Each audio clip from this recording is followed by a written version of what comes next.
اسلام نے سرخرو ہونا ہی ہونا ہے، یہ بات ذہن میں رکھیے۔ اگر کوئی بزدلی دکھاتا ہے تو وہ بزدلی کی موت مر جائے گا، لیکن اسلام نے غالب ہونا ہے۔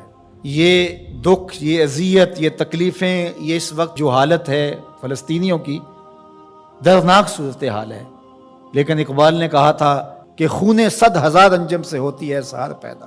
کتنے ستاروں کا خون ہوتا ہے، پھر جا کے سحر کا سپیدہ نمودار ہوتا ہے۔ شہادتیں ہوتی ہیں، اذیتوں سے لوگ گزرتے ہیں، پھر نتیجہ پیدا ہوتا ہے۔ تو یہ نتیجہ انشاءاللہ پیدا ہوگا اور امت کو انشاءاللہ غالب آنا ہے۔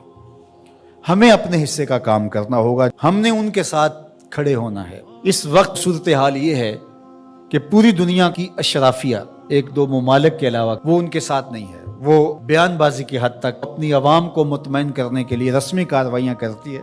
آپ دیکھ لیں پوری دنیا کے اوپر 56-57 اسلامی ممالک جو ہیں، ان کے حکمران، اشرافیہ اور بڑی بڑی فوجیں کہاں کھڑی ہیں۔ سفارتی سطح پہ خلوص کے ساتھ کوشش کی جائے، اور اگر لگتا ہے کہ یہ کوششیں بارآور نہیں ہوں گی تو ہمارے پاس یہ راستہ موجود ہے جہاد کا۔ جب آپ کے پاس طاقت ہوگی، توانائی ہوگی، تو پھر آپ کی سفارتی بات بھی مانی جائے گی۔ رشی کے فاقوں سے ٹوٹا نہ برہمن کا طلسم، عصا نہ ہو تو کلیمی حکار بے بنیاد۔ حضرت موسیٰ اگر کلیم اللہ تھے، ایک ان کا وصف تھا، لیکن دوسرے ہاتھ میں عصا بھی تھا۔ جہاد کا آپشن موجود ہے آپ کے پاس، اور انہیں پتا ہو اگر ان کی بات سفارتی سطح پہ نہیں مانے گی تو یہ راستہ ان کا کھلا ہوا ہے اور اس سے گریز نہیں کریں گے، تو پھر آپ کی بات سفارتی سطح پہ مان لی جائے گی۔ لیکن انہیں پتا ہے کہ یہ چیخ چلا کے رو کے جو ہے وہ پھر خاموش ہو جائیں گے، تو وہ آپ کی اشک شوئی بھی نہیں کریں گے، محض ایک رسم کے طور پہ کاروائیاں ہوں گی اور بات ختم ہو جائے گی۔ سلامتی کونسل اقوام متحدہ ہمیں کیا دے گی؟ وہ تو استعمال کی باندھی ہے، ہمارے لیے وہ کچھ نہیں کر سکتے۔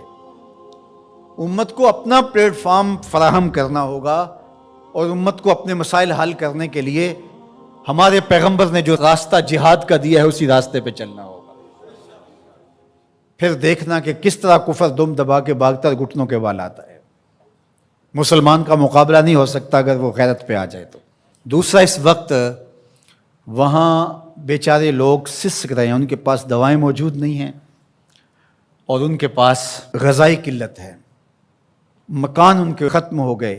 اقوام متحدہ کی رپورٹ کے مطابق 52,000 لوگ بے گھر ہو گئے، اور کہیں اس سے زیادہ لوگ بے گھر ہوئے ہیں، یہ تو ان کی رپورٹ ہے۔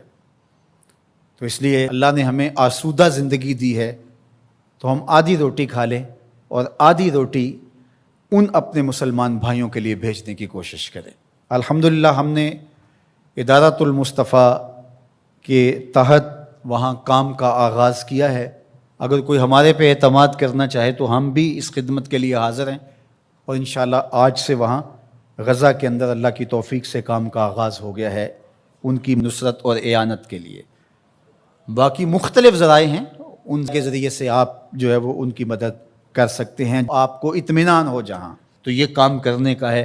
اس وقت سوشل میڈیا اور دیگر جو ابلاغ کے ذرائع ہیں وہ بہرحال اس دور کے اندر مؤثر ہیں، اور ان کے ظلم کو، جبر کو بے نقاب کرنے کے لیے یہ ایک اچھا ذریعہ ہے۔ اور اس مرتبہ پہلی بار ایسا ہوا ہے کہ پوری دنیا کے اوپر ان کے جور و ظلم سامنے آئے ہیں۔ پہلے ان کا اپنا میڈیا تھا، میڈیا پہ قبضہ ہوتا تھا اور کچھ باہر نہیں نکلنے پاتا تھا، لیکن اس مرتبہ کیسے کیسے مناظر جو ہے وہ آپ کو دیکھنے کو مل رہے ہیں، اور لوگوں کا جذبہ اور جوش و خروش آپ کو دیکھنے کو مل رہا ہے۔ تو ہمارے پاس جو بھی ٹولز ہوں ان کے ذریعے سے ہم ان کی آواز کو پوری دنیا کے اوپر پہنچائیں، یہ ہمارا کام ہے جو ہمیں ہر صورت کرنا چاہیے۔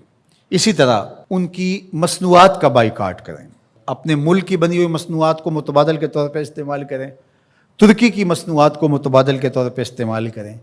کفر کی آنکھوں میں کھٹکتا ہے ترکی، وہ چبھتا ہے ان کی آنکھوں کے اندر کہ کس طرح اس کو مٹا ڈالیں، تو ان کے ساتھ کھڑے ہوں۔ آپ سیاحت کرنے جاتے ہیں تو ترکی جائیں دیگر مغربی ممالک کی بجائے۔ ترکی میں انبیاء کی قبور موجود ہیں، صحابہ کی قبور موجود ہیں، اور ترکی میں اصحاب کہف کا غار ہے، ہماری تاریخ ہے ترکی میں بہت ساری، تو وہاں دیکھیں، اور وہاں ان کے لوگوں کا جذبہ اور ان کا ایمان اور ان کا اخلاق، پھر پاکستانیوں سے جس طرح وہ ٹوٹ کے محبت کرتے ہیں۔ ترکی کی مصنوعات کو استعمال کریں، دیگر بلاد اسلامیہ کی مصنوعات کو استعمال کریں، پاکستان کی مصنوعات کو استعمال کریں، معیار میں کم ہی کیوں نہ ہوں، کوئی بات نہیں ہے، مصنوعات جو ہیں وہ اپنے ملک کی، اپنے وطن کی استعمال کریں۔ تو بائیکاٹ کریں گے تو انشاءاللہ اس سے ان کو مالی نقصان ہوگا اور جو ہے وہ مسلمانوں کو اس کا فائدہ ہوگا۔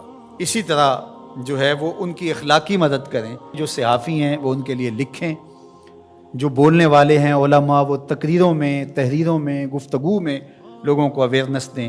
اتحاد امت کے ذریعے سے ہم ان کی مدد کر سکتے ہیں۔ امت اگر متحد ہو جائے، جغرافیائی تقسیمیں، لسانی عصبیتیں اور باہمی ہماری ذاتی رنجشیں اور نفرتیں جو ایک دوسرے کے خلاف کھڑی ہو جاتی ہیں اور جس سے امت کا اتحاد پارا پارا ہو جاتا ہے، یہ بدبختی ہوتی ہے۔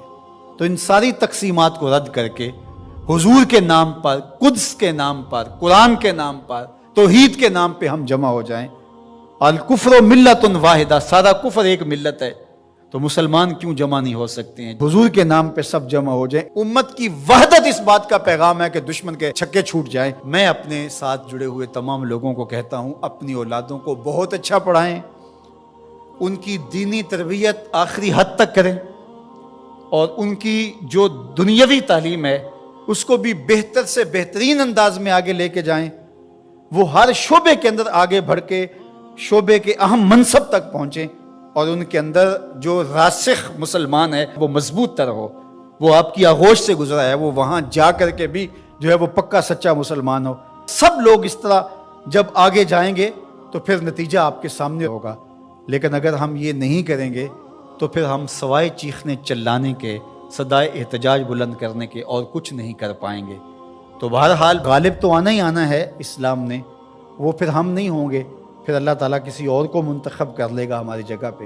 اگر ہم چاہتے ہیں کہ ہم اور ہماری نسلیں اسلام کی نشأت کے کام آئیں، اسلام کی نہضت کے کام آئیں، تو اس کام کے لیے ہم اپنی نسلوں کو، اپنی اولادوں کو، اپنے رجال کار کو تیار کریں، تاکہ پھر ان جگہ پہ کھڑے ہو کر کے دین کی نصرت اور اعانت کے فریضے کو سر انجام دیں۔